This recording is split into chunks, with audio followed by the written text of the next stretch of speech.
네, 안녕하십니까. 우주항공 방산 전문가로 활동하고 있는 양현상입니다.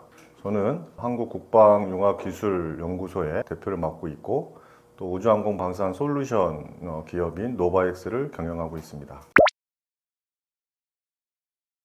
이스라엘의 그 다층 미사일 방어 체계, 그리고 우리가 흔히 얘기하는 킬체인이라고 하는 한국의 삼축 체계를 우리가 비교해 보면 각각의 특징들을 알 수가 있는데요. 이스라엘의 다층 미사일 방어 체계와 한국의 삼축 체계, 우리가 얘기하는 킬체인. 한국의 삼축 체계는 킬체인과 미사일 방어 체계인 KAMD 그리고 KMPR을 세 개를 합쳐서 삼축으로 공격의 억제 능력을 가지는 것이, 이스라엘 방어 체계는 기본적으로 방어적 생존에 초점을 맞추고 있고 수동적 방어를 통해서 다층 방공망에 가까운 면이 있는데, 우리의 그 한국의 삼축 체계는 거부적 억제 또 응징적 억제를 아우르는 공격적 개념을 포함하고 있다는 것이 큰 차이입니다. 즉 무슨 말이냐면, 거부적 억제는 북한의 어떤 그 미사일이 발사됐을 때 그거를 요격해서 막고 또 그 요격 체계에서 우리의 공격 무기로 응징하는 공격 체계까지, 공격 개념까지 포함되고 있다는 것이 차이점이라고 볼 수가 있겠습니다. 이스라엘의 방어 체계는 저고도인 그 아이언돔, 그 단거리 로켓이나 박격포, 또 소형 무인을 요격하는 그 하층 방어를 담당을 하는 것이죠. 그걸 하는 아이언돔, 그리고 중간층을 방어할 수 있는 중거리 미사일이나 순항 미사일을 요격하는 데이비드 슬링, 그리고 상층 방어, 대기권 내외를 요격할 수 있는 장거리 탄도미사일을 요격할 수 있는 에로우2, 에로우3가 방어 체계가 있습니다. 그리고 일부 패트리어트 시스템을 운영을 하고 있음으로 인해서 다층적 미사일 방어 체계를 이스라엘은 가지고 있다라고 볼 수가 있는 것이죠. 이스라엘은 주변국의 지속적인 그 로켓 미사일 위협에 직면해 왔기 때문에 날아오는 적의 발사체를 최대한 효율적으로 요격하고 또 자국민의 어떤 그 핵심 시설을 보호하는 최우선적 목표를 두기도 합니다. 어떤 적의 발사 자체를 막기보다는 발사된 것을 더 막는 데 집중하는 방어 중심의 전략이라고 볼 수가 있겠습니다. 반면에 우리나라의 그 삼축 체계, 킬체인, KMD, KMPR, 이 삼축 체계는 북한의 핵 미사일 위협에 대응하기 위한 포괄적 전략 이라고 볼 수가 있겠습니다. 우리가 삼축 체계에 한번 킬체인만 이야기를 하는데 KAMD, KMPR 두 가지의 방어 체계가 합쳐져서 삼축 체계가 이루어지는 것입니다. 킬체인은 북한의 핵 미사일 발사 징후를 사전에 탐지해서 발사 전 또는 발사 직후에 선제 타격해서 파괴하는 능력을 가지고 있습니다. 정찰 위성이나 고고도 무인 정찰기, 이지스함 등의 어떤 그 감지 정찰 자산을 활용해서 표적을 탐지하고, 또 F-35의 스텔스 전투기나 현무 미사일 등을 활용해서 타격 자산으로 공격을 하게 됩니다. 이는 공격적 억제 또는 거부적 억제의 한 부분이기도 한 것입니다. 그 삼축 체계를 담당하고 있는 한국 미사일 방어 체계 KAMD는 북한이 발사한 미사일을 다층적으로 방어하는 능력을 가지고 있습니다. 고고도와 중고도, 저고도 피해를 최소화할 수 있는 역할을 담당을 하고 있습니다. 군사 정찰 위성이 초수형 군집 위성을 포함한 많은 여러 가지 그 전력화를 통해서 북한 전역에 대한 상시 감시 능력이 대폭 향상될 수가 있습니다. 이는 북한의 어떤 미사일 발사 징후를 조기에 포착하고 또 이동식 발사대의 움직임을 실시간으로 추적하는데 필수적인 요소가 될 수가 있겠습니다. F-35A가 추가 도입되고 또 장거리 공대지 미사일이나 전술 지대지 유도무기 등과 같은 전력화가 완료가 된다면 북한 핵 미사일 시설이나 또 이동식 발사대를 정확히 타격할 수 있는 능력을 갖출 수가 있겠습니다. 이에 또 AI 기반의 자율무인 시스템을 도입한다면 더욱더 타격 능력을 확보할 수가 있겠습니다. 그리고 삼축 체계의 마지막인 한국형 미사일 방어 체계 KAMD의 성능을 보면, 우리가 그 한국형 아이언돔의 어떤 개발과 배치에 따라서 수도권 방어를 위한 장사정포 요격을 우리가 대응할 수 있는 시스템을 되고, 또 LSM이나 천궁2 요격 미사일을 성능 개량을 통해 가지고 북한의 극초음속 미사일 고도화된 위협에 대응할 수 있는 능력을 확보할 수가 있겠습니다. 여기에다가 AI 기반의 교전 통제 시스템을 추가적으로 확보한다면 미사일 방어 시스템에 AI를 적용해서 다수의 표적을 동시에 분석하고 최적의 요격 수단을 자동화함으로써 효율성을 극대화할 수가 있는 것이죠. 대량 응징 보복인 KMPR이라는 그 방공 체계는 위력의 탄도 미사일 개발에 어떤 대응하기 위해서 개발을 하고 있는 건데, 북한의 핵 공격 시 핵 시설이나 또 북한의 어떤 지도부를 응징할 수 있는 고위력 탄도미사일 개발과 배치가 지속되고 있는 것에 대응하기 위한 것입니다. 특수전 능력을 강화해서 유사시 북한의 핵심 시설을 침투해서 타격하는 특수작전의 역량을 더욱 강화할 수 있다고 볼 수가 있겠습니다. 이러한 그 방어 체계의 발전은 안보 환경에 복합적인 영향을 미칠 수가 있습니다. 한국의 삼축 체계가 완성이 된다면 북한의 핵이나 미사일 위협에 우리가 한국의 독자적으로 억제력을 가질 수 있는 능력을 가지고 있는 것이죠. 그래서 북한이 도발 의지를 위축시키고 또 우리가 도발을 했을 때 그걸 방공 체계를 통한 어떤 방어 체계를 확보할 수 있는 겁니다. 그래서 킬체인과 KMPR의 어떤 발전은 북한의 어떤 공격 시도 자체를 억제하는 효과를 가져올 수가 있겠습니다. 그리고 저고도와 중고도의 방어 시스템을 담당하는 LAMD나 또 KAMD의 발전은 북한의 장사장포나 미사일 공격으로부터 수도권 등 주요 지역을 방어하는 능력을 갖게 되고, 또 이로 인해서 우리의 그 여러 가지 방어 능력을 향상할 수가 있는 것입니다. 한국의 방어 체계의 고도화는 북한으로 하여금 어떤 공격의 어떤 무력감을 줄 수 있고, 또 북한의 어떤 그 극초소음 미사일, 다량의 순항 미사일, 스텔스 드론, 핵잠수함, 이런 여러 가지 다양한 수단들에 대응해서 우리가 북한의 대응할 수 있는 전력을 확보할 수 있다라고 볼 수가 있겠습니다. 킬체인의 선제 타격 개념은 북한의 오판을 유발하거나 또 우발적 충돌의 가능성을 높일 수 있는 우려가 있다라는 일부의 시각도 있습니다. 그러나 우리가 군사력 증강이라고 하는 것은 전쟁을 해서 이기는 것에 목적이 있는 것보다 오히려 상대의 전쟁 의지를 무력화하고 이전에 어떤 우발적 충돌의 가능성을 무력화하는 것이 더 크기 때문에 전력 증강 또 군사적 어떤 긴장 이런 것들을 높이지 않기 위한 어떤 지속적인 기술 개발과 또 무기 체계의 확보, 이런 것은 매우 중요한 요소가 되지 않나 싶습니다. 또 한국의 독자적 방어 체계의 어떤 발전에도 불구하고 북한의 어떤 핵기업에 대한 긍정적인 그 억제 효과를 가지고 있는 것이 한 축을 담당하는 것이 한미 동맹의 확장입니다. 이 한미 동맹을 견고히 함으로 인해서 우리가 가지고 있는 이 방공 체계와 더불어 우리의 안보 역량을 더 크게 강화할 수 있고, 이로 인해서 북한의 어떤 위협에 대응할 수 있고, 그러므로 인해서 우리 한반도의 어떤 그 군사적 긴장감 또 어떤 전쟁의 불안감, 이런 것들을 해소할 수가 있는 것입니다. 향후 5년 내에 아이언돔과 한국형 삼축 체계가 발전할 것으로 보이고, 또 이에 대한 한반도 안경에 많은 영향을 줄 것이라고 보입니다. 이스라엘의 다층 방어 체계가 지속적으로 고도화되고 있는 것처럼 우리도 AI나 또 자동화 기술 도입을 통해 가지고 아이언돔의 어떤 높은 요격률을 확보하고 요격 결심 시스템을 정교화해서 어떤 대응 시간을 단축하는, 그래서 어떤 다수의 위협에 동시 대응하는 능력을 향상시킬 수가 있겠습니다.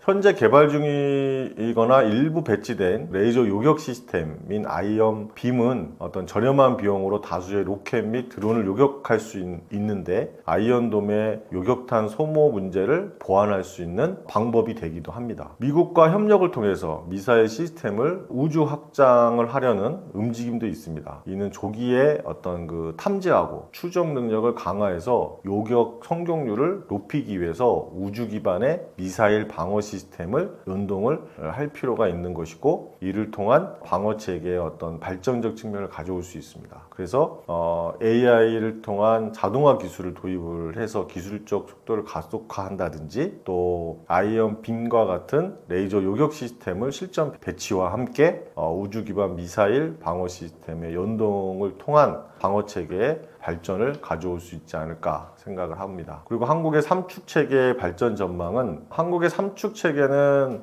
북한의 핵이나 미사일, 위협 고도에 맞춰 공격이나 방어 능력을 동시에 강화하는 방향으로 발전하고 있습니다. 이 킬체인의 어떤 고도화를 통해서 감시 정찰 능력을 강화하고, 또 군사 정찰 위성, 초소형 군지 위성을 포함해서 군사 정찰 위성의 어떤 추가 발사, 또 전력화로 인해서 북한 전역에 대한 상시 어떤 감시 능력을 통해서 대폭 향상시킬 수가 있고, 또 북한의 어떤 미사일 발사 징후를 조기에 포착해서 이동식 발사대의 움직임을 실시간적으로 추적하는데 어떤 필수적 요소가 될 수 있을 거라고 봅니다. 또한 F-35를 추가 도입을 해서 장거리 공대지 미사일, 또 전술 지대지 유도무기의 어떤 전력화를 완료함으로 인해서 북한의 핵 미사일 시설하고 이동식 발사대를 정확히 타결할 수 있는 어떤 능력을 강화를 할 수가 있는 것이죠. 한국형 미사일 방어 체계의 다층적 성능 향상을 가져올 필요가 있습니다. 수도권 방어를 위한 장사장포 요격을 보면은 2020년대 후반까지는 개발이 완료돼서 실전 배치가 됐는데, 점점 북한의 어떤 그 대구경 방사포 위협의 어떤 기술적 향상을 통한 방어 능력이 보강이 필요하게 된 것입니다.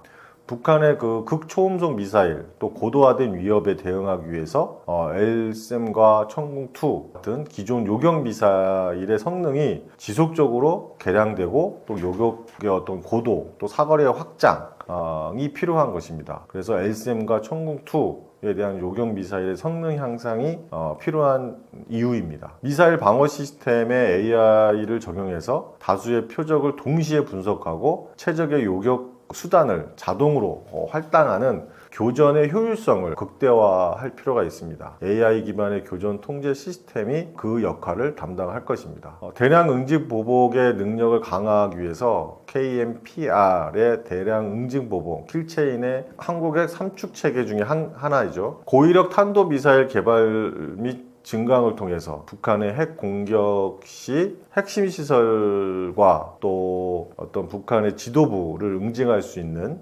그러한 그 능력을 강화할 필요가 있고, 고위력 탄도 미사일의 개발과 배치가 지속적으로 필요한 이유가 되겠습니다. 이러한 방어 체계의 발전을 가져온다면 우리 그 안보 환경에 많은 영향을 미칠 수 있겠습니다. 첫 번째로는 한국의 삼축 체계가 완료가 되고, 그러면 북한의 어떤 핵 미사일 위협에 우리 그 한국의 어떤 독자적인 억제력을 통해서 북한의 도발 의지를 위축시키고 한반도 안보 환경의 안정성을 높이는 데 크게 기여할 것으로 보입니다.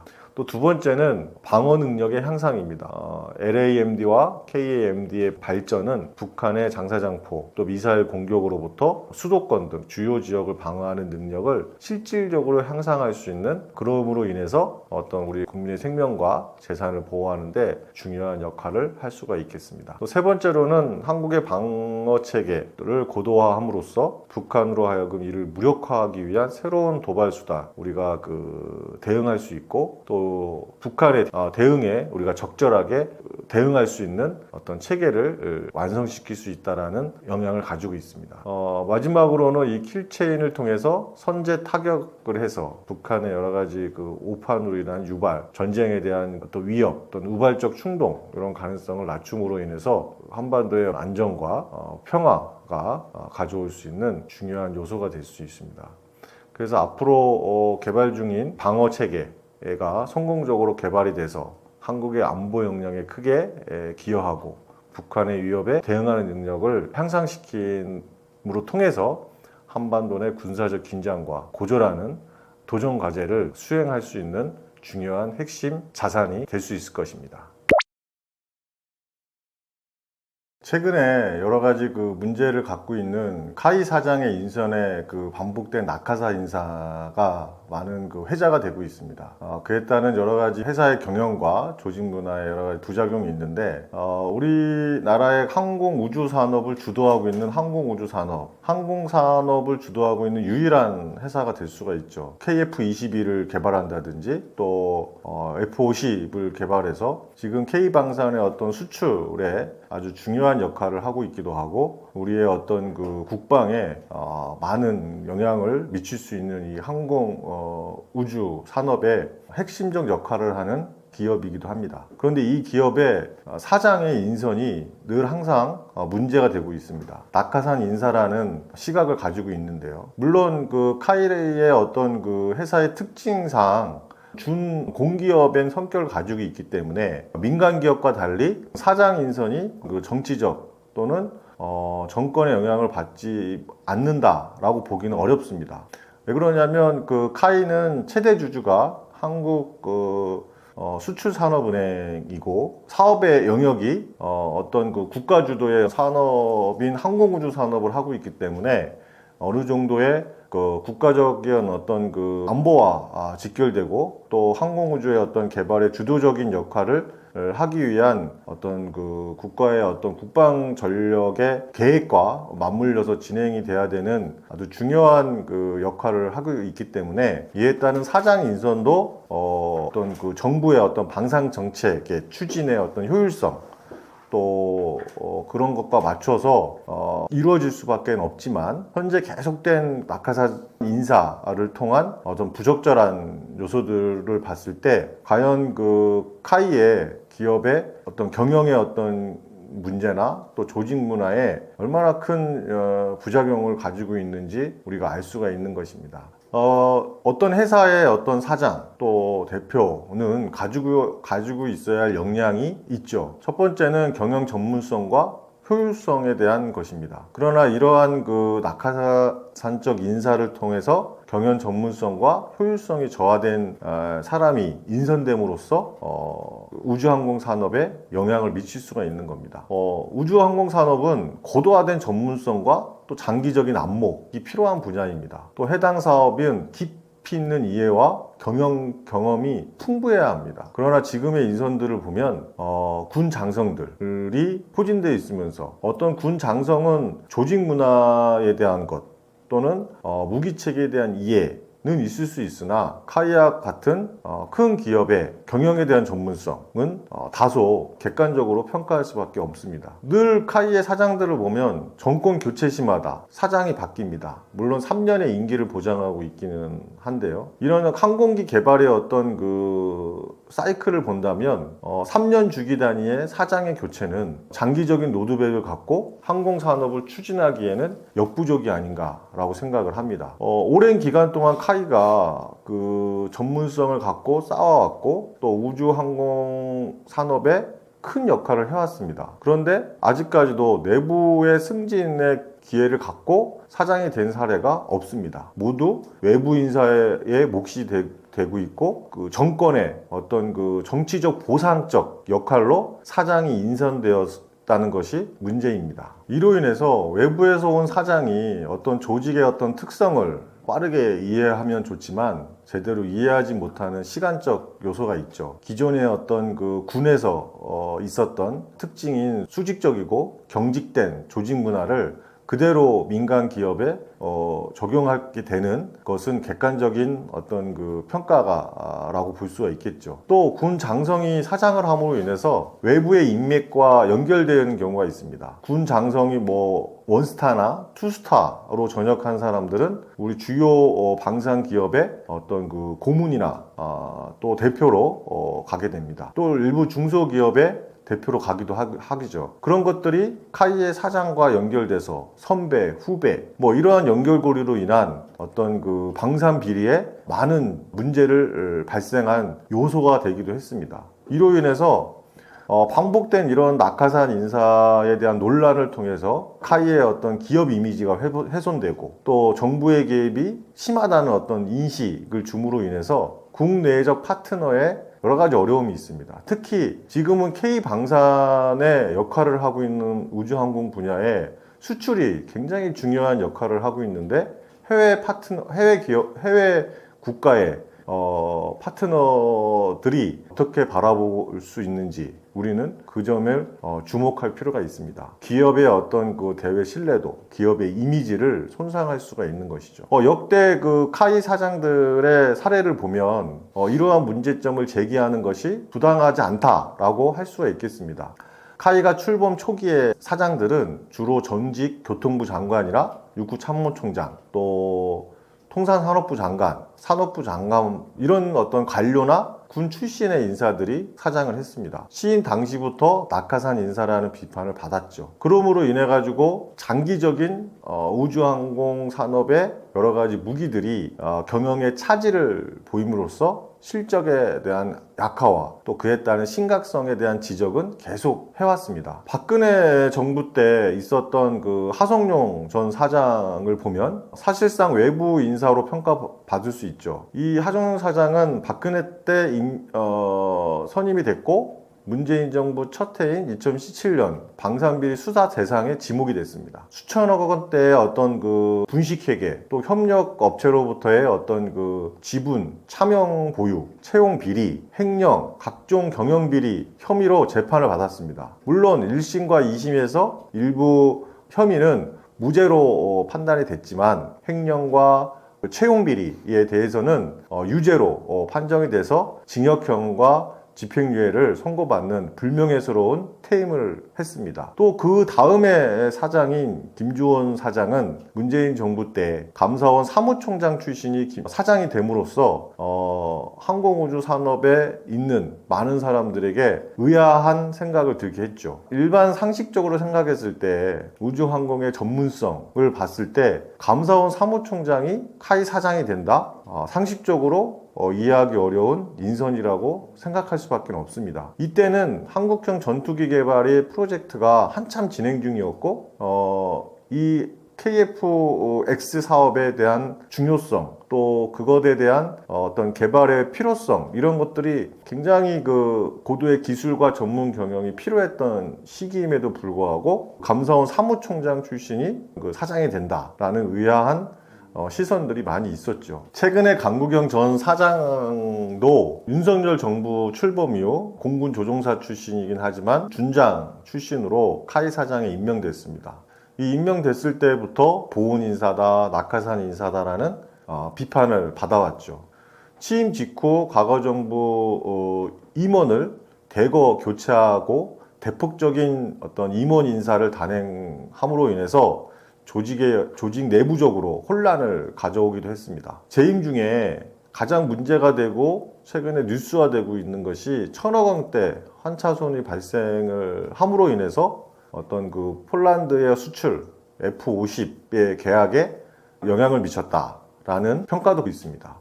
또 특정 직원의 어떤 그 배우자 인선 특혜 의혹도 있습니다. 앞서 역대 그 카이 사장들에 대한 사례를 봤을 때 어떤 특정 뭐 정권 또 특정 정당 이걸 넘어서 그 정권의 정치적 어떤 보훈 인사가 그동안 계속 있어 왔고 또 그것이 문제화되고 있는 것입니다.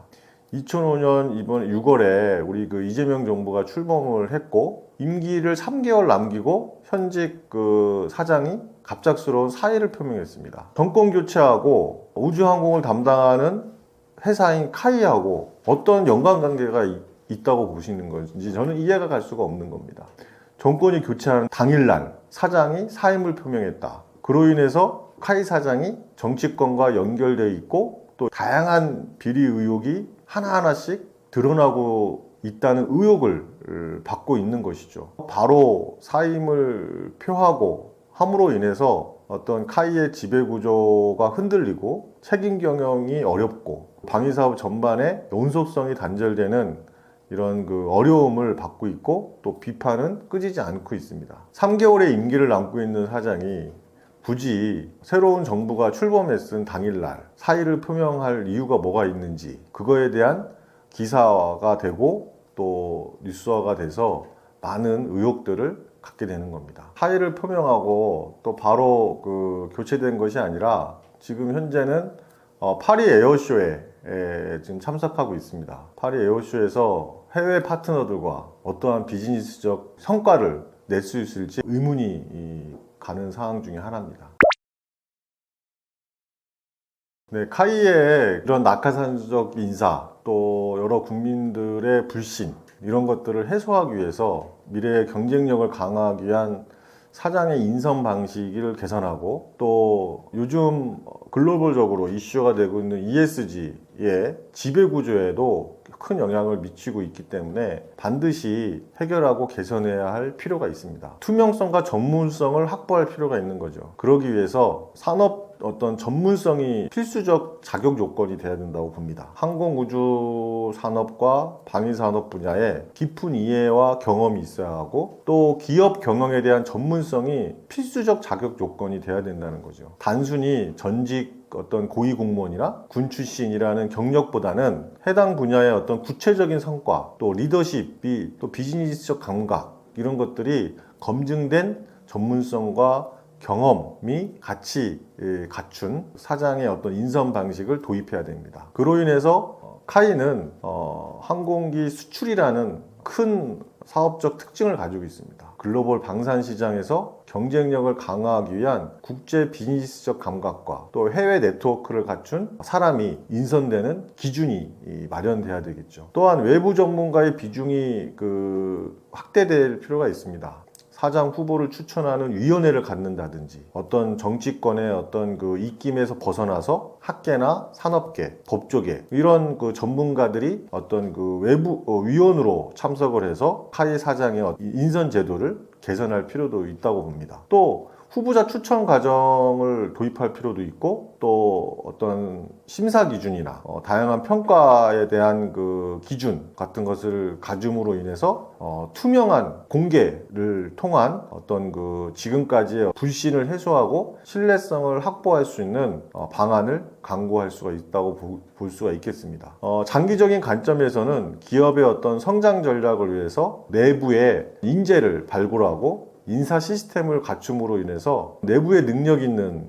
인원이 사장이 되는 그런 시스템도 가져갈 필요가 있지 않나 라고 생각을 합니다. 그러므로 인해서 우주항공의 어떤 특징을 고려해서 장기적인 프로젝트에 어떤 연속성을 가져온다든지 하는 그러한 효과를 발휘할 수 있고 이러한 투명하고 전문성이 확보된 사장 인선을 위한 방식을 다양한 방법으로 개선할 수 있는 방법들을 논의할 필요가 있지 않나 생각을 합니다. 두 번째로는 지배구조의 개선을 통해서 낙하산 인사다라는 논란을 근본적으로 해결할 수도 있다고 저는 생각을 합니다.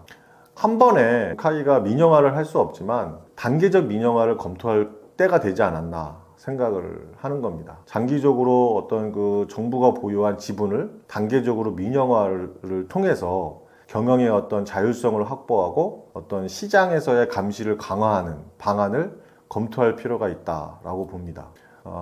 두 번째로는 이러한 지분을 유지하더라도 정부의 경영 개입을 최소화하고 수익과 전문성을 최우선적으로 하는 지분 관리 원칙을 수립할 필요가 있습니다. 또 가장 중요한 이사회나 감사의 기능을 독립적으로 둠으로 인해서 기업의 경영을 감시하고 견제하는 어떤 권한과 책임을 강화하는 그런 투명한 지배구조 개선이 필요한 이유입니다. 지금 카이의 주식을 보더라도 이러한 문제점들 때문에 지지부진한 주식의 오름세가 있습니다. K방산으로 인한 호재 속에서도 하나 에어로스페이스나 또는 현대 로템 이런 기업들은 엄청난 수익과 주식의 향상하고 있는 반면에 이러한 호재 속에서도 카이의 주식은 그렇게 크게 많이 오르지 않은 이유는 이러한 지배구조에 어떤 문제가 있다고 생각을 합니다.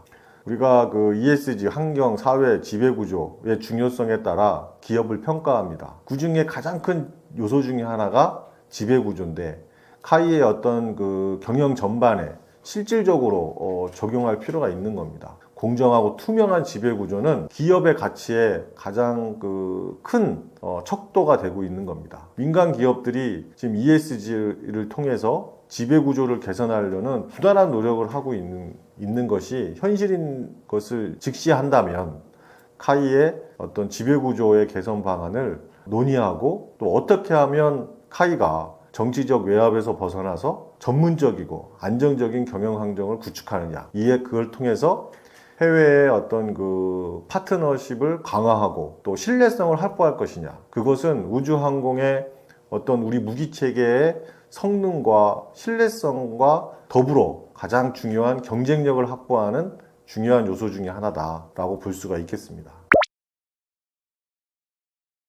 네, 최근에 그 강구영 사장의 사의 표명을 통해 가지고 카이의 낙하산 인사의 논란이 재점화됐습니다. 갑작스러운 사의 표명을 통한 낙하산 인사의 전형을 보여주고 있다라는 오랜 어떤 그 논란의 불씨를 지폈다고 볼 수가 있습니다. 강구영 사장은 윤석열 정부 출범 이후 임명된 당시부터 보훈 인사다라는 비판을 받아왔고, 또 임기 만료 전 사의를 표명함으로써 카이가 여전히 정권의 영향을 벗어나지 못한다라는 비판을 받아왔죠. 또 일부 언론에서는 강구영 사장의 재임 중에 대통령실 출신의 인사 배우자에 대한 인세 특혜 의혹을 보도됨으로써 언론사에서 직접 찾아가 무마하려는 그런 시도까지 있었고, 이에 따른 다양한 그 의혹과 논란이 지속되고 있습니다. 경영상의 다양한 문제점들이 제기되어 왔습니다. 지금 카이가 내부 의혹을 제기를 받고 있는 여러 가지 것들이 있는데, 그 중에 첫 번째는 1,000억 원대 사업이 중단됐다는 것이죠. 표적 감사의 의혹을 받고 있다는 겁니다. 강구여정 사장의 취임 이후에 카이의 스마트 플랫폼 사업이 중단된 것이 그 사업인데, 이 사업에 참여한 임직원들을 고발을 하고, 또 이 스마트 플랫폼 사업의 1,000억 원대 사업을 중단함으로써 이 사업이 이전 정부의 어떤 그 특정 세력을 겨냥한 정치적 표적 감사의 일환으로 사업을 중단시켰다라는 의혹을 받고 있고, 일부 언론에는 빨개 색출이라는 명목으로 대대적인 임원을 교체했다라는 내부 관계자들의 증언을 통한 언론 보도가 되고 있는 것이 이 1,000억 원대 사업 중단, 표적 감사 의혹에 대한 것입니다. 또 환차손 및 ESC 등급이 하락으로 인한 카이의 경영에 대한 신뢰성이 저하됐다라는 겁니다. 강구영 사장의 재임 중에 폴란드 F50 수출 계약 관련해서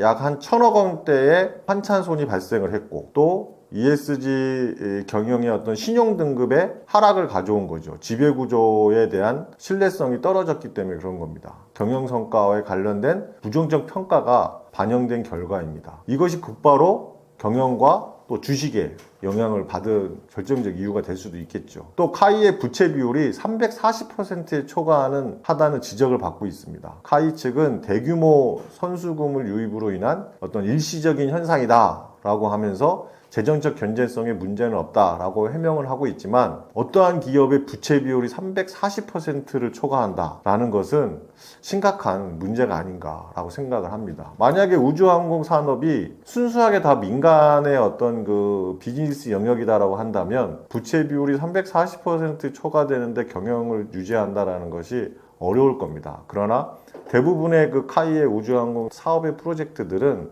국가 사업이기 때문에 그런 것들이 가능한 요소가 될 수 있겠죠. 그 다음에 F50 수출 사업 관련돼서 여러 가지 변동들이 있었습니다. 폴란드의 그 F50 납기 지연이 된 사례인데요. 폴란드 수출이 되는 F50 PL 개량형 전투기의 납품 일정이 지연됐습니다. 약 한 18개월 정도가 연기가 됐다고 알려져 있는데요. 이는 미국산의 그 핵심 부품인 레이더의 확보를 못함으로 인해서 체계 통합의 어떤 승인 절차가 지연되고, 또 카이와 폴란드 측의 어떤 수정 계약을 통해서 납품 일정에 어떤 조정이 있었고, 납기 지연을 통해서 K 방산의 신뢰도에 악영향을 미쳤다라는 지적을 받고 있습니다. KF-21의 개발 진행에도 영향을 미치고 있다라고 평가되고 있습니다. KF-21 개발은 전반적으로 순조롭게 진행되고 있습니다. 시험 비행도 목표치를 달성하고 있고, 또 성능도 또 가성비 있는 전투기로 평가되고 있어서 수출에 큰 효자 노릇을 하고 있는 우리 자랑스러운 전투기가 될 수 있습니다. 그러나 함께 개발하기로 했던 인도네시아 개발 분담금 문제가 계속 지속적으로 문제가 되고 있습니다. 인도네시아는 아직까지도 개발 분담금을 지급하지 않고 있죠. 또 인도네시아의 분담금은 당초 1조 6천억 원에서 6천억 원으로 최종 확정되기도 했던 보도가 있고, 또 여전히 남은 그 분담금을 납부 기한 내에 또 하지 않고 기술 이전 범위 등에도 어떤 협상도 어렵고, 또 사업의 안정성에 우려를 가지고 있다 라는 많은 우려의 표명들을 가지고 있습니다. 최근에 실드 A사, AI의 자율비행의 소프트웨어의 기술을 가지고 있는 미국의 실드 AI 회사의 AI 파일럿을 한국에 1년밖에 안 된 기업이 수의계약을 40억대 수의계약을 했다는 것이 기사화되고 논란이 됐던 사례도 있습니다. AI 파일럿의 기술 도입은 KF-21이 향후 자율비행에 대한 성능 개량에 대한 목표를 달성하는데 매우 중요한 역할을 합니다. 어떤 미국의 그 AI 파일럿 기술 개발 기업인 이 실드 AI의 소프트웨어를 도입한 계약건이 되는데, 이 40몇 억의 AI 파일럿에 대한 기술을 수의 계약을 해서 MBC 등 일부 언론에 여러 차례 수의 계약의 문제점들을 지적을 하고 있습니다. 이 수의 계약은 단순히 어떤 기업의 편의성을 주고 한 것이 문제가 되는 것뿐만 아니라 카이의 주장처럼 이 실드 AI의 AI 파일럿을 1년만 사용을 하고 우리가 자체 개발하는 AI 파일럿에 대한 기술을 도입하겠다라는 해명을 하고 있는데, 실드 AI가 AI 파일럿의 기술에 자기네 것들이 들어가게 되면 10%의 로얄티를 묻습니다. 보통 KF-21이 한 대 가격이 우리가 가성비가 있기 때문에 한 1,000억 원 정도가 되는데, 거기에 10%면 100억 대입니다. 한 대를 팔 때 100억씩 로열티를 실드 AI사에 주는 문제점들이 있습니다. 물론 카이에서는 이 AI 파일럿 기술이 KF-21하고 무관하다, 또 자사가 개발 중인 다목적 여러 가지 그 AI 파일럿이 있는데 그것을 통해서 KF-21에 적용하는 것이지 실드 AI 파일럿을 적용하는 것이 아니다 라고 해명을 하고 있습니다. 그런데 보도된 내용에 보면 실드 AI사와 카이가 직접 계약한 것도 아니고 실드 AI사의 공급 계약을 맺은 한국의 스타트업 기업, 언론에 따르면 공유 오피스에서 만들어진 지 1년밖에 되지 않은 기업이라고 합니다. 또 거기에 구성원들은 카이 사장의 인선에 문제가 됐던 것처럼 공군 장군 출신으로 사회이사와 고문이 포진되어 있는 그 작은 기업에서 카이라는 큰 기업과 40몇 억짜리 수의 계약을 했다. 일반 국민들의 어떤 시각과 또 상식에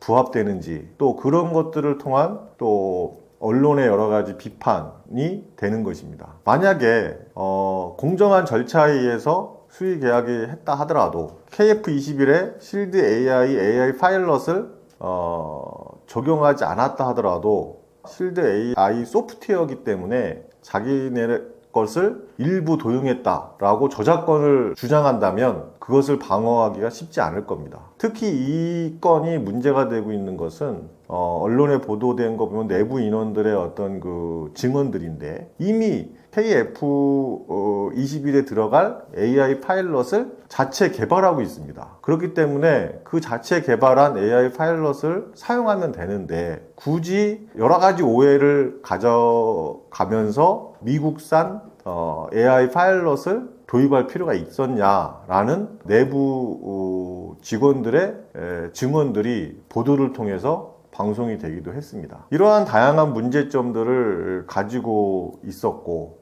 그에 따른 문제점들은 아직 해소가 되지 않았습니다. 이런 여러 가지 문제점들은 정권이 바뀌고 또 새로운 사장이 오면서 희지부지 될 것이 아니라 하나하나의 사건들을 따지고 또 거기에 문제점이 뭐가 있었는지, 또 여러 가지 비리적 요소는 없었는지 명확하게 규명하고 넘어가야 될 상황이라고 봅니다. 그래야만이 우리 우주항공 산업의 발전을 가져올 수 있고 또 기업의 신뢰성을 통한 K방산의 활로가 될 수가 있을 거라고 생각합니다. 이번 정부가 출범을 했고 또 현 사장이 사의를 표명했습니다. 또 임기가 3개월이기 때문에 몇 개월이면 새로운 사장이 인선될 겁니다. 과연 그 인선된 사장은 또 군 출신이 또 정치적 보훈 인사라는 오명을 갖지 않았으면 좋겠습니다. 이 카이 사장은 일반 기업의 어떤 그 공공기관의 대표들의 평균 연봉을 보더라도 두세 배 높은 7억 8천만 원의 연봉을 받고 있습니다. 성과금 포함해서. 이러한 자리가 이고 또 이런 뭐 막대한 연봉을 받고 있는 것뿐만 아니라 국내 최고의 항공우주 분야를 담당하는 이 카이가 방위사업 전반의 어떤 연속성을 단절시키고 사업의 어떤 그 문제성들을 계속 가져가고 하는 것들은 근본적인 해결을 할 필요가 있다고 봅니다. 앞서 제가 말씀드린 여러 가지 어려움이 있겠지만 단계적 민영화에 대한 필요성을 논의할 때가 되지 않았나라는 생각을 해봅니다. 이에 따라서 우주항공 산업이 앞으로의 미래 전략 사업으로 계속 성장하기 위해서는 카이의 어떤 경영 구조가 신뢰성을 갖고 K방산의 주도적 역할을 해주기를 기대를 합니다. 이를 통해서 항공우주 산업의 어떤 국가 전략 사업으로 키우고 글로벌 경쟁력을 확보하는 그런 계기가 되기를 바랍니다. 이스라엘의 아이언돔은 단거리 로켓하고 폭탄 요격 시스템을 중심으로 해서 이스라엘 안보 환경에 매우 중요한 방공 시스템입니다. 아이언돔의 탄생 배경은 아이언돔은 주로 레바논의 헤즈볼라, 또 팔레스타인, 그 다음에 가자 지구의 하마스 등 무장단체들의 이스라엘 민간 거주 지역을 무차별적으로 발사하는 단거리 로켓 공격에 대응하기 위해서 만들어졌습니다. 이 전쟁에서 헤즈볼라가 이스라엘 북부 지역에 약 한 4,000발의 카투샤 로켓을 발사하면서 대규모 이재민이 발생을 시켰습니다. 카투샤 로켓은 다련장 로켓으로 소련에서 처음 배치됐던 로켓입니다. 2006년에 2차 레바논 전쟁에서 이스라엘이 더 효과적으로 단거리 방공 시스템의 필요성을 절감하게 되고 그에 따른 아이언돔을 만들게 된 결정적 계기가 되고 있습니다. 2006년도 이후에는 가자 지구에서 하마스 등이 끊임없이 로켓을 발사하면서 이스라엘 남부 지역의 주민들이 큰 위협을 받았습니다. 기존의 방공 시스템은 이러한 저렴하고 대량으로 발사되는 로켓을 효과적으로 막기가 어려웠습니다. 이스라엘은 이러한 위험에 대응하기 위해서 2007년 아이언돔을 개발하기 시작했고 자국 방산업체인 라파엘 어드밴스 디펜스 시스템, 우리가 라파엘이라고 하는데 라파엘과 IAI 기업이 주도적으로 개발을 시작을 했습니다. 이 과정에서 미국이 재정적, 기술적 지원을 해줬다는 얘기가 있습니다. 아이언돔은 날아오는 모든 로켓을 요격하는 것이 아니라 인구密집 지역이나 주요 시설에 떨어진 것을 예상하고 그 위협적인 로켓에 선별적으로 요격하도록 설계되어 있습니다. 이는 값싼 요격 미사일의 낭비를 줄이고 비용 효율성을 높이기에 중요한 특징이 있습니다. 일부 군사 전문가들은 아이언돔의 필요성에 대해서 의문을 가지고 있기도 합니다. 그러나 이 아이언돔의 그 특징은 모든 로켓을 요격하는 것이 아니고 인구 밀집 지역의 주요 시설에 떨어지는 로켓을 요격하기 위해 만들어진 것입니다. 이 부분은 제가 뒷부분에 우리 한국형 아이언돔을 설명할 때 이 부분이 왜 중요한지를 다시 한번 설명할 수 있도록 하겠습니다. 아이언돔은 2011년 3월 첫 실전 배치를 시작으로 해서 여러 차례 이스라엘 팔레스타인 분쟁에 뛰어난 요격 성공률을 보여줬고 또 이스라엘의 철의 방패의 역할을 톡톡히 해왔습니다. 아이언돔은 일반적으로 90% 이상의 요격 성공률을 기록하고 있고 또 위협이 되는 로켓만을 선별해서 요격함으로써 인명피해를 최소화하는 데 크게 기여하고 있습니다. 이 아이언돔은 2012년 기둥방어작전이라는 하마스의 700여 발의 로켓을 발사했을 때 아이언돔은 245발, 약 90% 이상을 요격해서 뛰어난 성능을 입증을 했습니다. 그리고 프로텍티브 엣지 작전이 2014년도에 있었는데 이때 아이언돔이 1200개에 넘는 로켓을 요격을 해서 일부 보고에 따르면 93%의 성공률을 보였다고 합니다. 28발의 로켓에 동시에 한 도시에 또 병원에 향했을 때 26발을 파괴하는 놀라운 성과를 보인 것입니다. 2024년 하마스 기습 공격 때에는 수천 발의 로켓이 짧은 시간 안에 동시다발적으로 발사가 됐고 아이언돔의 요격 능력이 한계가 달했다는 것처럼 보였습니다. 그러나 아이언돔이 설계된 단거리 로켓의 동시다발적 공격량이 특정 한계를 넘으면서 방어에 여러 가지 어려움을 보이기도 했습니다. 2024년 이란의 미사일과 드론 공격 때에도 아이언돔의 역할을 톡톡히 해냈는데요. 이란이 이스라엘 본토에 강행한 대규모 미사일 및 드론 공격에 아이언돔, 에어로, 그리고 데이비드 슬링이라는 방공 체계에 미국과 영국 등이 지원함으로 인해서 날아온 로켓 위협의 99%를 요격하는 타고난 능력을 과시하기도 했습니다. 아이언돔은 낮은 고도에서 날아오는 단거리 위험뿐만 아니라 단층 방어 체계의 일부로서 광범위하게 위협에 대응할 수 있는 여러 가지 사례와 평가를 받고 있습니다. 이러한 아이언돔도 요격 미사일 한 발당 수백 달러에 달하는 막대한 예산이 들어갑니다. 약 한 5만 달러 들어가는데요. 우리나라 돈으로 한 7천만 원 정도가 되겠죠. 로켓을 요격하는 데 드는 비용이 매우 비싼 것이 여러 가지 어려움 점이 있는 겁니다. 이스라엘을 요격할 가치가 없는 인명이나 주요 시설에 피해를 주지 않는 데에 로켓이 했을 때 이것을 프로그램으로 비용의 효율성을 추구하는 것이 앞으로 풀어가야 할 점들이기도 합니다. 탄도미사일이나 순항미사일 그리고 초음속 미사일 고도화된 위협에 대응하기 위해서는 아이언보다는 에어로나 데이비드 슬립과 같은 방공체계가 오히려 더 사용될 수 있다라고 평가되고 있습니다. 아이언돔은 저고도 단거리 위협에 특화된 시스템이기 때문입니다. 아이언돔은 이스라엘이 직면한 독특한 안보 위협에 대응하기 위해서 탄생을 했고 실전 전투에서 매우 높은 요격을 보였고 성공률도 보였습니다. 이에 따라서 주요 병원이나 시설들의 보안뿐만 아니라 인명피해와 재산피해도 막을 수 있는 큰 기여를 했다고 평가할 수가 있겠습니다. 네, 이란이 대규모 미사일과 드론 공격에서 아이언돔이 보여준 여러 가지 강점과 한계가 있었습니다. 이란이 발사한 수십 발의 미사일 중에 다수는 아이언돔을 포함한 이스라엘 방공망에 의해서 요격이 됐고요.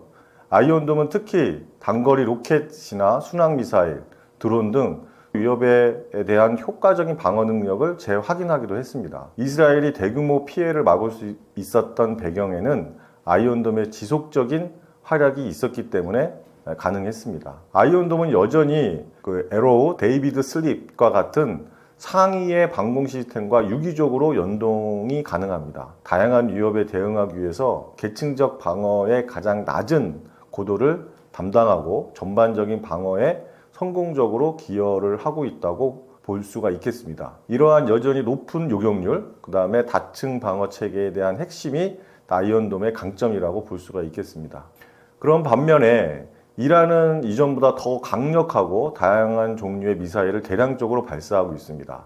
아이언돔의 시스템과 과부하를 줄여주는 시도를 해야 되는 것이죠. 2024년 4월에 공격했던 서커쏘기 전술, 즉 드론으로 방공망을 혼란을 시킨 후 미사일을 발사하는 이 전술에 더욱 효과적으로 아이언돔이 방어를 하면서 아이언돔이 물리적 어떤 요격 미사일 수와 또 재장전 속도의 한계를 노출하기도 했습니다. 베르셰발 등지에 피해를 준 미사일 중에는 아이언돔에 대응하기 어려운 탄도미사일이 포함될 가능성이 매우 높은데요.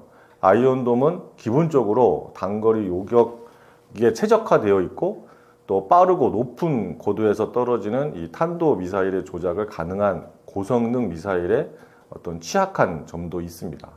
이러한 위협으로부터 상위 계층의 방공 시스템인 에로우나 다이비드 슬링과 같은 이런 시스템을 통해서 그런 단점들을 보완을 하고 있지만 여러 가지 공격의 일부 방어망이 뚫리는 또 이란의 미사일 기술의 어떤 발전과 함께 방어 시스템의 개선이 필요성이 대두되고 있습니다. 이전에 2024년 4월에 대규모 공격 당시에는 거의 없었던 민간인 사망자와 건물 파괴가 최근이었죠. 2025년 6월에 공격에는 여러 가지 인명피해가 발생을 했습니다. 여러분들이 그 공격에 대한 여러 가지 화면들로 이렇게 뉴스로 접해봤겠지만 이란의 공격에 단순히 어떤 경고성 공격이 아니라 실전 피해를 목표로 하고 또 아이언돔을 포함한 방공망의 모든 위험망을 해체하는 그러한 이란의 어떤 로켓의 어떤 발전, 기존의 이스라엘의 아이언돔의 한계점을 드러내기도 했습니다. 그래서 최근에 발생한 이스라엘과 이란의 어떤 충돌 살펴보면 양국 간의 군사적 기술의 어떤 발전, 또 아이언돔을 포함한 방공 시스템에 직면한 어떤 새로운 도전과 과제를 보여준 최근의 사례라고 볼 수가 있겠습니다. 아이언돔을 포함한 현대 방공 시스템이 직면한 새로운 도전 과제들은 이번에 이란과 이스라엘의 충돌에서 여러 가지 그 도전 과제들을 우리가 알 수가 있었습니다. 물론 2024년 4월의 공격보다 훨씬 더 조직적이고 또 대량적이고 또 다양한 종류의 발사체를 동시에 사용해서 이스라엘 방공 시스템을 가부화시켰고 또 값싼 드론으로 방공망을 교란시키는 그런 전술도 사용을 했습니다. 고성능 탄도미사일을 발사하는 석거 속의 전술이 아이언돔과 같은 요격 시스템의 물리적 한계를 보여줬다고 볼 수 있습니다. 요격 미사일술, 그 다음에 재장전의 시간, 이런 것들의 한계성이 있었던 것이죠. 이란은 사거리가 길고 속도가 빠른 탄도미사일을 적극적으로 사용했습니다. 아이언돔은 단거리 로켓이나 순항미사일에 특화되어 있어서 이러한 고고도의 고속의 위험에는 방어하기가 어려운데, 이러한 것은 에로우나 다이비 슬링과 같은 상위 시스템에서 대응할 수가 있습니다. 하지만 이번에 일부 탄도미사일의 방어망을 뚫고 민간인의 밀집되어 있는 곳에 도달하면서 인명피해가 발생했는데, 이란의 이러한 미사일 기술 발전과 또 이스라엘의 다층 방공 시스템의 최상위 요격 능력을 더욱 강화할 필요가 있지 않았나 싶습니다. 이란은 비교적 저렴한 드론과 미사일을 대량으로 사용을 해서 이스라엘이 고가 요격 미사일, 아까 말씀드린 5억 달러 이상에 되는 그런 그 미사일들을 소모시키는 전략을 구사를 했습니다. 이는 단기적인 방어는 성공할 수 있지만 장기적인 관점에서 방어 비용이 지속적으로 들어가기 때문에 계속적인 아이언돔의 역할을 할 수가 없는 것이죠. 그래서 최근에 발생한 이란과 이스라엘 충돌 상황에서도 이스라엘이 이 요격 미사일을 며칠이나 얼마나 발사할 수 있을까, 한계점은 없는가에 대한 것이 아마 여러분들이 뉴스에서도 많이 접해봤던 이야기입니다. 이번 충돌은 이란의 미사일이나 드론 기술이 상당한 수준으로 발전을 함으로써 정교화된 그 공격을 할 수가 있었고, 이러한 정교화된 공격으로 인해서 단순한 대량 발사를 넘어서 저렴한 자산을 이용한, 그러니까 드론과 같은 것이죠. 이러한 것들을 해서 방공망 교란과 어떤 이스라엘의 요격 미사일의 고가 자산을 계속 사용하게 함으로써 이란은 어떤 성공적인 어떤 그런 공격을 할 수 있었고, 이스라엘은 그거를 계속 방어함으로써 어려움을 겪기도 했습니다. 그래서 2024년 4월의 공격과 달리 올해 이란과 이스라엘의 충돌에서 발생한 이스라엘 미사일이 베르셰발 같은 특정 목표물을 도달해서 실제 피해를 입히는 사례가 발생을 한 것이죠. 이에 따라서 이스라엘 방공 시스템에 새로운 도전 과제가 생긴 것입니다. 드론과 같은 저가의 어떤 자산들을 가지고 무차별적으로 또 오랜 시간 동안 하다 보면 그것을 일일이 비싼 그 요격 로켓으로 하나하나 다 요격해야 되는 것이 발생을 하기 때문에 비용적인 것이나 전쟁의 지속성에 여러 가지 한계점을 보여줬다고 볼 수가 있겠습니다. 이란과 이스라엘의 충돌에서 우리가 알 수 있었던 것처럼 그동안 이스라엘 아이언돔은 훌륭한 방공 체계라는 평가를 받아왔습니다. 그리고 오랜 기간 동안 이 아이언돔은 다른 나라들의 어떤 표준이 되기도 했고, 또 이 방공 시스템을 구축함으로 인해서 이스라엘이 중동 지역에서의 여러 가지 우위점을 차지할 수도 있었습니다. 이스라엘의 그 아이언돔은 전반적인 방어 체계를 구축하는 것이 아니라 말씀드렸던 것처럼 특정 어떤 병원이나 또 인구의 밀집 지역 요소들을 돔 형식으로 방공 시스템을 구축하는 것인데, 점점 더 창과 방패에 대한 그 이론처럼 이란이 공격 무기를 계속 군사적 어떤 기술적 발전에 대한 공격 로켓을 더 개발하고, 또 요격할 수 있는 저가의 드론이나 또 저가의 로켓을 발사함으로 인해서 비용대 어떤 효과를 누리는 그런 그 공격 양상을 보임으로써 이스라엘의 아이언돔에 많은 숙제를 가져왔고, 또 이스라엘의 아이언돔을 그 모토로 한 많은 나라들의 그 방공 시스템에 앞으로 어떻게 그 방공 시스템을 구축해야 되는지에 대한 과제도 주었던 이번 이란과 이스라엘의 어떤 충돌에 의한 시사점일 수 있지 않을까 생각을 합니다. 네, 한국도 한국형 아이언돔이라고 하는 LAMD를 개발 중에 있습니다. 이스라엘의 아이언돔과 비교했을 때 다른 차이점들이 많이 있습니다. 한국이 개발 중인 한국형 아이언돔은 적어도 미사일 방어체계, 앞서 말씀드린 LAMD라고 합니다. 북한의 장사자포, 단거리 미사일 위협에 대응하기 위한 핵심 전력입니다. 이스라엘 아이언돔과 비교했을 때 비슷한 점도 있고 다른 점도 있는데 한번 그런 점들을 살펴보겠습니다. 가장 큰 공통점은 적의 대량 어떤 포병 전력, 즉 로켓이나 포탄 등으로부터 주요 군사시설 및 인구 밀집 지역을 방어한다는 목적 하에 이 방공 시스템을 구축한다라는 어떤 그 공통점을 가지고 있습니다. 이스라엘의 아이언돔이 하마스나 헤즈볼라 같은 로켓 공격에 대응하는 것처럼 우리 한국형 아이언돔인 LAMD도 북한의 장사장포, 즉 방상포라고 하는 북한의 장사장포의 단거리 미사일의 공격에 방어하기 위한 목적을 가지고 있는 겁니다. 두 시스템이 모두 날아오는 모든 발사체를 요격하는 것이 아니라 인명이나 주요 시설에 위협이 되는 발사체만을 선별해서 요격하고 그 비용대 효율성을 높이는 개념으로 채택되었다라는 개념을 가지고 있습니다. 이 아이언돔이 이스라엘의 그 상위 방공 체계, 엘로우나 다이비드 슬링과 같은 다층 방어 체계의 적어도 방어를 담당을 하듯이 LAMD 역시 한국의 어떤 천공2 또는 LSAM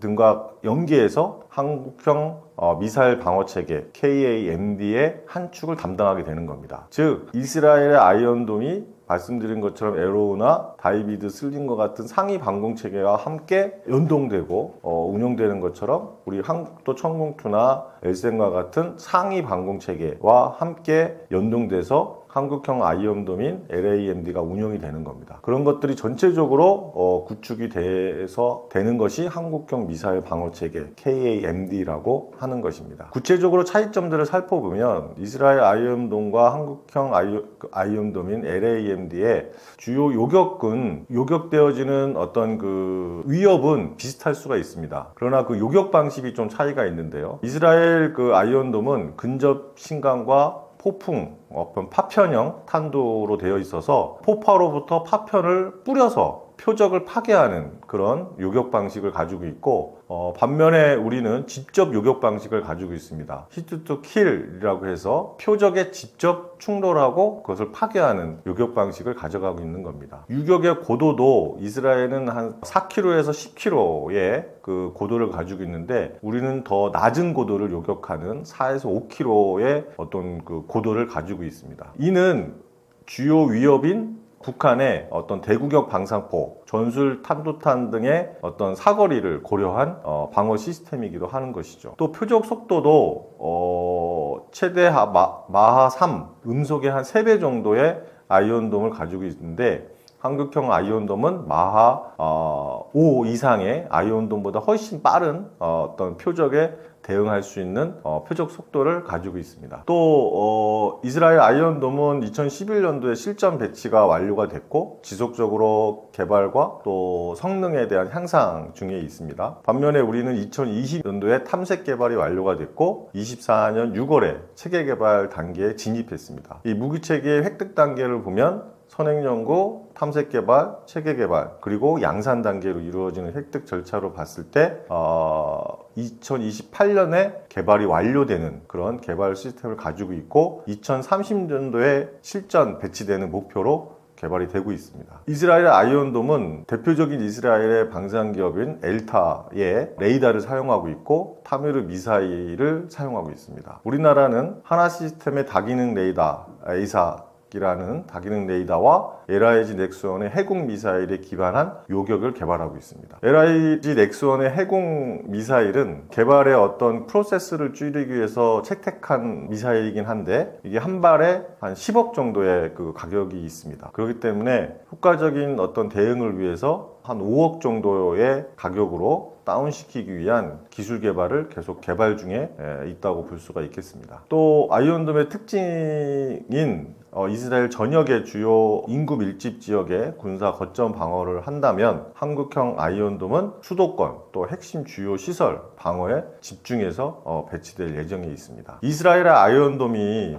주로 대응하는 하마스나 헤즈볼라의 로켓에 비교적 어떤 그 로켓이 느리고 또 불규칙한 탄도를 가진 경우가 많아서 그에 따른 요격 방식, 또 요격 고도, 요격 사거리를 채택해서 개발을 한 것이고, 우리는 북한의 방사포의 속도, 상대적으로도 훨씬 빠르고, 또 최근에는 팝업 기둥과 같은 불규칙한 움직임을 보이고 있는 전술 탄도미사일 형태에 진화되고 있는 어떤 북한의 방사포의 어떤 특징에 따라서 한국형 아이언돔인 LAMD는 훨씬 빠르고 고성능의 어떤 위협을 요격하는 데 높은 기술적 난이도를 가지면서 개발을 하고 있다라고 볼 수가 있겠습니다. 요격 방식의 차이는 아이언돔이 폭발 파편을 이용하는 근접 신관 방식으로 사용을 하고 있고, 그리고 한국형 아이언돔인 LAMD는 직접 요격 방식, 히트 투 킬 방식을 채택하고 있어서, 직접 요격 방식은 표적에 직접 충돌해서 파괴하는 것이기 때문에 요격 성공률이 높고 또 2차 피해 가능성이 낮은 그런 장점을 가지고 있습니다. 반면에 그에 따른 또 기술적 어떤 해결이 많은 것도 사실이죠. 한국형 아이언돔인 LAMD는 짧은 사거리와 낮은 고도의 요격을 할 수 있는 특징을 가지고 있습니다. 이는 또한 우리가 상대로 하고 있는 북한의 장사장포와 휴전선 근처에서 수도권을 향해서 저고도로 대량 발사될 수 있는 어떤 전술적 특징을 고려해서 한국의 특수한 위협 환경을 반영한 것이라고 볼 수가 있겠습니다. 짧은 요격 사거리는 요격 미사일 발사 지점의 목표물까지 도달하는 시간을 단축하고 또 대응하는 시간을 확보하는 데 유리하다고 볼 수가 있겠습니다. 한국형 아이언돔은 이스라엘의 아이언돔과 유사한 개념으로 개발을 하고 있습니다. 그러나 요격 대상이 이스라엘 하마스나 상대하는 적과 우리하고 다르기 때문에 우리는 북한의 어떤 고도화된 장사자포 또 단거리 미사일 위협에 특화돼서 개발하고 있기 때문에 요격의 어떤 거리, 고도 이런 것들이 좀 다르게 개발이 되고 있습니다. 표적의 어떤 낮은 고도 또 직접 요격하는 것 이런 것들은 기존의 이스라엘 아이언돔보다 기술적 난이도와 또 개발의 어떤 설계 수준이 높은 것이 현실이고, 또 지금 현재 체계 개발이 이루어지고 있고 실전 배치까지의 어떤 그 개발 프로세스를 밟고 있기 때문에 이러한 그 어려운 기술적 난이도를 잘 극복해서 성공적으로 개발을 할 수 있을 것이라고 생각을 합니다. 한국형 아이언돔 개발이 현재 계속 진행이 되고 있고 2030년도에는 실전 배치를 목표로 개발을 하고 있습니다. 한국형 아이언돔은 이스라엘 아이언돔보다 훨씬 빠르고 복합적인 어떤 북한의 대구경 방사포 전술적 탄도탄의 요격을 해야 한다는 목표를 가지고 있습니다. 이러한 고속의 소형 표적을 정확히 탐지하고 직접 요격하는 이 기술을 가지고 있기 때문에 매우 높은 수준의 어떤 정밀 제어 또 유도 기술 이런 것들이 필요로 하고 있습니다. 한국형 아이언돔의 핵심은 정확한 표적 탐지와 추적을 담당하는 다기능 레이더가 핵심 체계가 될 수 있는데, 북한의 다양한 포병탄과 미사일을 복잡한 지형과 전자적 환경 속에서 동시에 식별하고 추적하는 레이더의 어떤 그 성능이 아이언돔의 성능을 좌우하는 핵심이라고 볼 수가 있겠습니다. 고성능 요격 시스템의 개발은 막대한 비용이 소요가 됩니다. 한국형 아이언돔의 어떤 요격탄 한 발의 가격은 북한의 상대적으로 저렴한 방사저포 한 발과 비교할 수 없을 정도의 비싼 가격입니다. 앞서 설명드렸던 것처럼 우리의 요격 미사일은 LIG 넥손에서 개발하고 있는 해군 미사일인데 한 발에 한 10억 정도의 비용이 들어갑니다. 개발 비용뿐만 아니라 향후 양산, 배치, 유지보수 비용까지 고려한다면 상당한 국가 예산이 투입된다라고 볼 수가 있겠습니다. 또 북한은 수천 문의 장사자포를 보유하고 있기 때문에 유사시에 수도권을 목표를 향해서 대량의 어떤 폭탄을 퍼부술 수가 있습니다. 한국형 아이언돔이 아무리 성능이 뛰어나다 하더라도 제한된 어떤 수량의 어떤 요격탄으로 인해서 우리가 그 방어할 수 있는 한계가 드러날 수 있는 것이죠. 최근에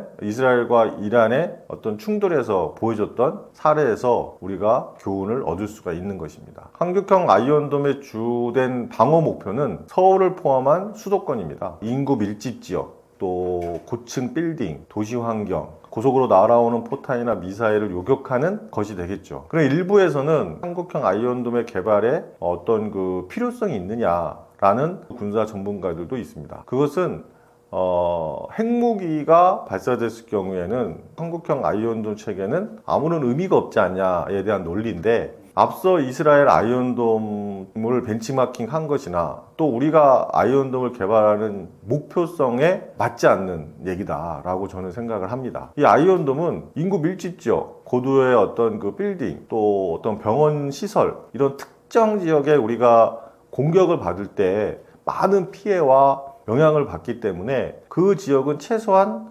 북한의 공격에 보호하자라고 하는 목적이 있는 것이지, 전체 한반도에 아이언돔의 방어 시스템을 구축하자라는 것은 아닙니다. 그것이 이스라엘 아이언돔의 특징과 개념의 목표라고 봤을 때 한국형 아이언돔을 개발해도, 막대한 예산을 개발해도 뭐 효과가 있겠느냐라는 불신의 논리가 성립되지 않을 수가 있는 것이죠. 그래서 이 한국형 아이언돔인 LAMD가 개발이 되면 비로소 한국형 미사일 방어 체계인 KAMD와 연동이 가능하게 되고, 그렇게 되면 AAMD의 하층 방어를 담당하고 그 다음에 고층 방어는 미사일 방어 체계 KAMD가 수행을 하게 됩니다. 그래서 고층 방어에 있을 때는 천궁2, 그 다음에 LSAM의 요격 시스템이 발사해서 방어를 하는 것이고, LAMD가 개발되고 나면 저고도에서는 이제 해군 미사일이 요격 미사일로 역할을 할 수가 있겠습니다. 개발 기간과 실전 배치 시기를 봤을 때 북한의 그 핵이나 미사일 개발 속도가 매우 빠르게 되고 있고, 또 북한의 어떤 장사정포의 또 성능, 이런 것들도 계속 진화되고 있으면서 우리의 어떤 개발 일정에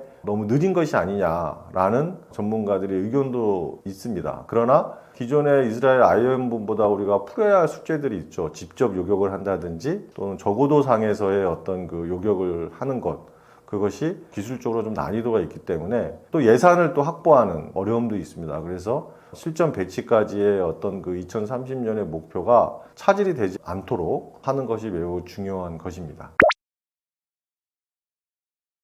네, 저는 우주항공 방산의 전문가가 되기 위해 방위산업에 수십 년 종사를 했고, 또 항공기업의 어떤 그 중견기업의 임원과 또 우주산업을 통해서 우주항공 방산을 통한 어떤 그 산업의 경쟁력을 확보하기 위해 여러 가지 노력을 하고 있습니다. 이를 통해서 최근에 우주 산업의 어떤 활성화를 위한 우주경제 투자라는 책을 출간을 함으로써 우주 산업이 그렇게 우리에게 먼 산업이 아니다라고 인식되어주는 어떤 계기가 되고 있다라고 생각을 합니다. 항공과 우주 또 방위산업은 별도의 산업 분야가 아니다라고 제가 주장을 하고 있습니다. 항공과 우주, 그다음 방위산업은 매우 공통된 특징을 가지고 있습니다.